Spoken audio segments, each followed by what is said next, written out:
bom dia. Bom dia. Vou contar uma história muito rápida para vocês. Era uma vez um pai que criou muito bem os filhos, de forma muito próspera, com muita educação. E durante a vida toda ele falou: meus filhos, olha, quando eu for embora, eu deixei para vocês um tesouro enterrado debaixo da casa. Debaixo da nossa casa, casa boa, mas está tão bem enterrado que vocês têm que destruir a casa inteira para pegar esse tesouro. Os filhos ficaram até assim, esperando com uma certa expectativa o dia que o pai fosse virar uma estrela, fosse embora, até que esse dia chegou. Eles ficaram desorientados para derrubar a casa, derrubaram a casa inteira rapidamente, destruíram tudo e encontraram finalmente o tesouro.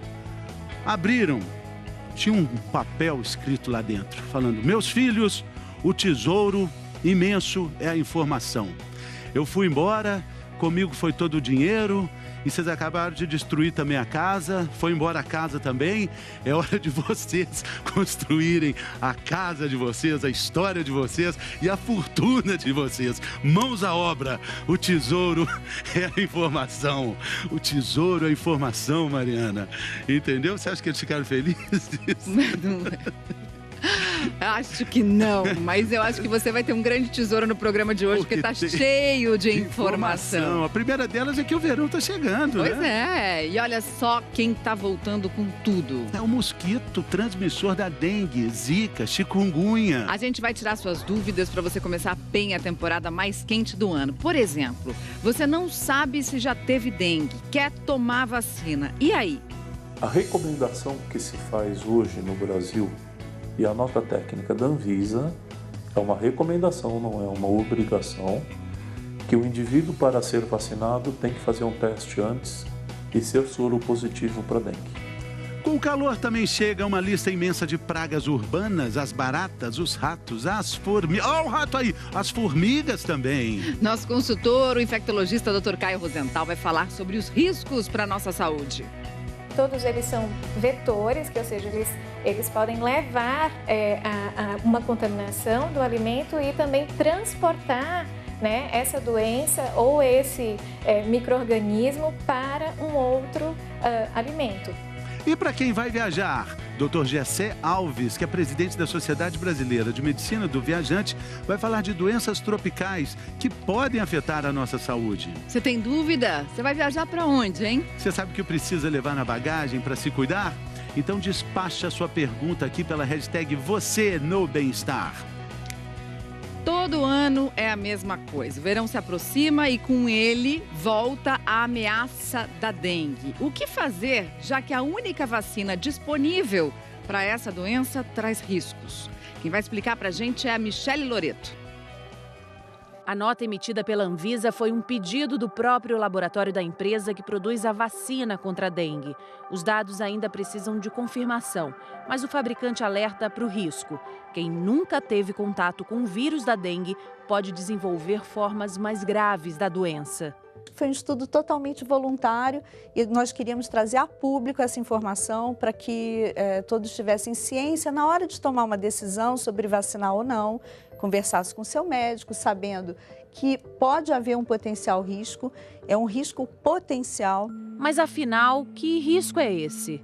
A Anvisa divulgou que é de 5 casos de hospitalização para cada 1.000 pessoas que nunca tiveram dengue e de 2 casos de dengue severa para cada 1.000 pessoas que nunca tiveram a doença. Segundo o fabricante e a Anvisa, não há nenhuma morte notificada. A Sanofi explica que o que aconteceu foram algumas reações, como febre, dores, manchas na pele e sangramentos localizados. Não observamos a dengue grave, que hoje na classificação é a dengue grave, que é a hemorragia, o choque, a falência circulatória. O infectologista Marcelo Buratini, assessor do Programa Nacional de Imunizações, explica que os anticorpos da vacina podem gerar uma reação inflamatória exagerada quando as pessoas vacinadas pegarem dengue pela primeira vez. Isso já foi visto em pelo menos 2 trabalhos que seguiram uma série de pessoas vacinadas e verificaram que as pessoas que foram vacinadas e que não tinham anticorpos para o vírus da dengue, no momento que tomaram a vacina, tinham um risco maior de desenvolver doença mais grave do que os que não foram vacinados. E o que fazer se você não sabe se teve dengue e quer tomar a vacina? A recomendação que se faz hoje no Brasil E a nota técnica da Anvisa é uma recomendação, não é uma obrigação, que o indivíduo, para ser vacinado, tem que fazer um teste antes e ser soro positivo para dengue. Viável. Bom, vamos falar um pouquinho do mosquito que transmite dengue, não só dengue, como também zika e chikungunya, né, doutor Caio? Porque a gente sabe que os números dessas doenças diminuíram até esse ano em relação ao ano passado. Mas o risco continua. O risco continua, até porque o verão mesmo, o verãozão, aquele quente, aquele calor, aqueles que chove muito e que fica a água parada, o lixo lá no quintal, etc., ainda não chegou. Então a gente ainda não sabe como é que vai ser os próximos meses, né, os meses mais quentes. Então não é para cantar vitória já, ai que bom, já não tem mais dengue, não tem zika, não tem chikungunya. Está tendo, em menor escala do que foi o ano passado, mas a gente ainda não sabe o que vai acontecer. E no caso da chikungunya, por exemplo, a gente mostrou recentemente aqui no programa, pessoas que ficam com sequelas por anos, com aquelas dores insuportáveis, né? Insuportáveis, são casos raros, mas são casos presentes, eu mesmo já vi vários. A pessoa fica inapta ao trabalho, fica praticamente imóvel. É uma coisa muito desagradável. Agora, felizmente também, como a dengue, como a zika, a maior parte desses casos são inaparentes, quer dizer, é subclínico, é uma doença branda. O problema é que um ou outro caso ela vem para valer, né? Como a dengue, como a zika e como o chikungunya. E na área da medicina do viajante, doutor Gessé explica para a gente aquela norma de ouro, que é o uso do repelente, né, doutor? Mas muita gente confunde o protetor solar e o repelente, a ordem de uso desses dois produtos, né? Primeiro, o protetor solar, não é isso? O filtro solar. Bom, quando a gente fala de repelente, do uso do repelente, é importante a gente lembrar que o repelente ele vai ser exalado da pele. Então, ele tem que ser a última camada. Por isso que é importante, se for usar filtro solar, primeiro o filtro solar. Não, mas se tem que usar o filtro solar, né? Depende de onde você está viajando. Se você está exposto, pode ser à noite, por exemplo. Bom, à noite você não vai usar filtro solar, obviamente. Não vai precisar, né? Porque não existe dia sem sol, Exato. Mas noite já existe sem sol. Mas às vezes você está num local com sombra, mas é importante essa sequência. Primeiro o filtro solar e, por último, o repelente. E só um detalhe, é importante quando a gente fala de mosquito, é importante lembrar que algumas coisas podem atrair mosquito. Então, alguns perfumes. Quando a gente quer realmente se proteger, usar substâncias que tenham o mínimo de perfume possível. Então, se encontrar um filtro solar sem perfume, seria o ideal. Agora, existem também substâncias que aumentam o nível de proteção. E elas estão expostas aqui, né? Icaridina, o DET, né? Isso normalmente vem no rótulo porque produtos que têm essa substância acabam sendo mais caros, né? Bom, é importante, provavelmente sim, porque eles vão ter uma concentração maior das substâncias e a importância disso é que esse repelente ele dura mais tempo na pele, por isso que ele acaba sendo mais eficaz. Não precisa ter as duas substâncias no mesmo produto, né? Ou uma ou outra. Exatamente, ou um ou outro. Existem outras substâncias, várias substâncias, algumas até naturais, mas o problema é que o tempo de eficácia delas é muito curto. Esses repelentes, com essas concentrações, garantem uma eficácia que varia de 5 a 10 horas de atuação. Então, fica mais confortável para a gente utilizar. Pode passar em cima da roupa? A icaridina pode ser utilizada no tecido, mas é importante lembrar, o repelente ele fica na pele que está exposta e nós podemos usar sobre a roupa, mas não usar o repelente por baixo da roupa, né, na nossa pele e depois colocar a roupa, porque ele vai perder totalmente o sentido. Porque tem alguns lugares que a picada do mosquito é tão forte que ultrapassa o tecido, né? Então daí a importância também de colocar. Sim, a icaridina principalmente, alguns fabricantes colocam que ela pode durar até 3 dias esse efeito residual no tecido. Então, é interessante usar sobre a roupa, de preferência uma roupa que proteja o máximo possível da pele e a pele exposta, o repelente. Agora, doutor Caio, e a febre amarela, hein, que a gente viu esse ano voltando e como uma ameaça, inclusive aqui em São Paulo, recentemente a gente teve casos ali na região norte de São Paulo, Parque da Cantareira, Horto Florestal. O que a gente faz? O repelente também ajuda contra a febre amarela? Também ajuda, claro. O mosquito é o mesmo, né? A febre amarela é um perigo iminente, é um perigo que está aí batendo nas nossas portas. Então, o ideal é que todo mundo tome a vacina, porque é uma vacina boa, uma vacina que tem altíssima eficácia e é uma vacina que tem pouquíssimos efeitos colaterais. Existem as restrições que todos já sabemos, que são os idosos a partir de 60 anos. Essas pessoas têm que se passar por uma avaliação médica. Se o médico liberar, ótimo, tem que tomar vacina. E outra contraindicação são pessoas que estão fazendo algum tratamento para câncer, como quimioterapia, ou pessoas que têm algumas doenças muito graves e que pode eventualmente baixar o sistema imunológico, o sistema de defesa. E a hora é agora, né, doutor Caio? Porque quem vai viajar tem que lembrar que a vacina demora 10 dias para fazer efeito. Exatamente, para a proteção ela demora 10 dias. Mas é uma vacina que tem, na minha avaliação, ela tem que ser dada para todo mundo. Não tem que fazer, não, agora só a Zona Norte, agora a Zona Leste. Provavelmente, daqui a pouco tempo, vai ser dada para a população inteira no Brasil inteiro. E é uma dose só. E é uma dose só, e protege indefinidamente. Quer dizer, e é uma vacina boa. Para a vida inteira. For life. Tá? Ela é única. Pronto, para sempre. Pronto. Né? Sempre. Sempre. Uma vacina muito boa. O problema é que não está dando tempo de fabricar tantas vacinas. Né? Doutor Caio, tem uma dúvida aqui que chegou agora, do Yuri. Ele está querendo saber como identificar logo no início que estou com dengue. Hashtag você no bem-estar. É uma pergunta importantíssima. Às vezes a pessoa tem dengue e nem soube que teve, né, doutor? A maioria das vezes é um resfriadinho comum, banal, então não é nada. Agora, a dengue mesmo, quando ela vem, é aquele caso de dor no corpo, dor de cabeça, dor atrás dos olhos, febrão, a pessoa sabe que está doente. Ela tem que procurar o pronto-socorro, porque a suspeita de dengue, principalmente agora nos meses quentes, é muito grande. Então, a pessoa que tem o dengue mesmo, clinicamente, que está com dengue, ela sabe. Ela vai para o pronto-socorro porque ela não aguenta ficar em casa. Então, essa pessoa tem que procurar, porque ela está com febre, dor de cabeça, muita dor no corpo e a dengue pode ter formas mais graves, então é urgentíssima. É importante ela ir para o pronto-socorro, fazer diagnóstico, se for o caso, iniciar uma hidratação rápida e sair com uma receita e avisar todos a comunidade, a vizinhança, todo mundo em casa, porque está havendo presença do Aedes lá por ali. Vamos falar agora de uma outra ameaça, a ameaça dos escorpiões. Algumas cidades do interior de São Paulo estão vivendo uma verdadeira epidemia de ataque de escorpiões. Vamos ver.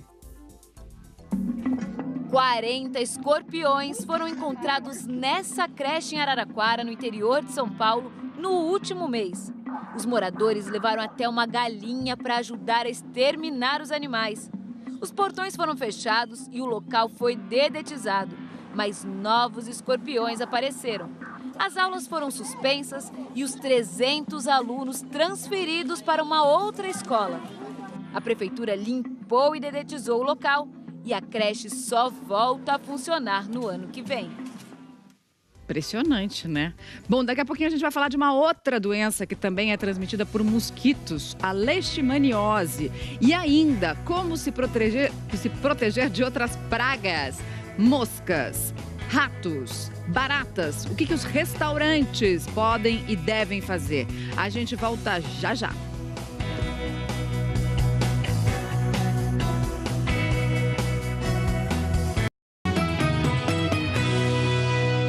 Bem-vindo de volta ao Bem-Estar. Olha só, a gente tem uma pergunta aqui do nosso auditório virtual. Vamos dar uma olhada na pergunta. A pergunta é da Lúcia. Mudei recentemente para uma casa e estão aparecendo milhões de baratinhas. Ai, Lúcia, já detetizei e elas retornaram. Me ajudem. Lúcia, olha só, a Valéria Almeida fez uma reportagem explicando um pouquinho dessas outras pragas, né? Barata, rato, mosca, como proteger os nossos... Olha lá o ratinho. Como proteger não só as casas, mas também os restaurantes. Vamos dar uma olhada, a reportagem vai te ajudar. As pragas são os insetos e animais capazes de espalhar doenças, como ratos, baratas, moscas e formigas. Todos eles são vetores, que, ou seja, eles podem levar a uma contaminação do alimento e também transportar, né, essa doença ou esse micro-organismo para um outro alimento. Para mantê-los bem longe, todo restaurante precisa adotar cuidados exigidos por lei. Para começar, madeira só do lado de fora da cozinha, para evitar que os alimentos fiquem impregnados ali e atraiam bichos. Aqui é uma área de preparo de couvert, sucos, água, refrigerantes.